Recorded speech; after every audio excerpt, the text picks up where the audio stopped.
আসসালামু আলাইকুম ভিউয়ার্স, সবাই কেমন আছেন? আশা করি আল্লাহর রহমতে সবাই ভালো আছেন। গ্রাম্য রেসিপি থেকে সবাইকে স্বাগতম। আজকে আমি আপনাদের দেখাবো ছোটো চিংড়ি মাছের ভর্তা। তার জন্য এখানে আমি ছোটো চিংড়ি মাছ নিয়েছি, এমনকি এগুলা পরিষ্কার করে ধুয়ে নিয়েছি। আর চিংড়ি মাছের ভর্তার জন্য যা যা উপকরণ লাগতেছে, আমার চিংড়ি মাছের ভর্তার জন্য যা যা উপকরণ লাগতেছে, আমি একটা রসুন ছিলে ভালো করে ধুয়ে নিয়েছি, এমনকি 2টা পেঁয়াজ চিকন করে কেটে নিয়েছি এবং কাঁচামরিচ। আগে আমি সরষের তেলে কাঁচামরিচটা ভেজে নিয়েছি। কাঁচামরিচটা যখন আদা ভাজা হয় তখন আমি আবার রসুন দিয়ে ভেজে নিয়েছি। তারপর আমি পেঁয়াজটা এভাবে ভেজে নিয়েছি। চিংড়ি মাছের ভর্তা বানানোর জন্য অবশ্যই এভাবে সরষের তেল দিয়ে এভাবে কাঁচামরিচ পেঁয়াজ ও তেলে ভেজে নেবেন, আর জালটা আপনাদের স্বাদ মতন দেবেন। এবার আমি আবারও সরষের তেল দিয়ে দিব।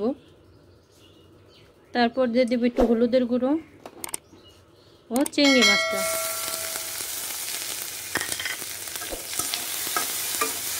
এটা ভালো করে আমি ভেজে নেব। 80% মাছটা আমার ভাজা হয়ে গেছে। এবার এটা আমি নামিয়ে নেব।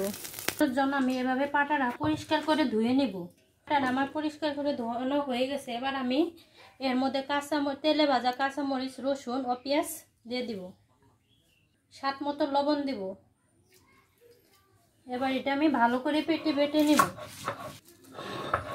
মিহি করে পেঁয়াজ, কাঁচামরিচ ও রসুন বেটে নিব। একদম মিহি হয়ে গেছে। এবার আমি তেলে ভাজা চিংড়ি মাছ দিয়ে দিব। এবার চিংড়ি মাছটা ভালো করে আমি পাটায় বেটে নিব।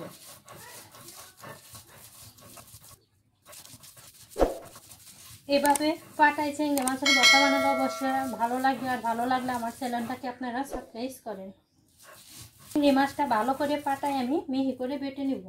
দেখতে পাচ্ছেন চিংড়ি মাছের ভর্তাটা আমার হয়ে গেছে। এটা এবার আমি প্লেটে নামিয়ে নেব। সহজেই শিলপাটায় তৈরি হয়ে গেল আমার চিংড়ি মাছের ভর্তা। যদি আমার এই রেসিপিটা আপনাদের ভালো লাগে, লাইক, কমেন্ট, শেয়ার ও সাবস্ক্রাইব করেন। ভালো থাকেন, সুস্থ থাকেন। আল্লাহ হাফেজ।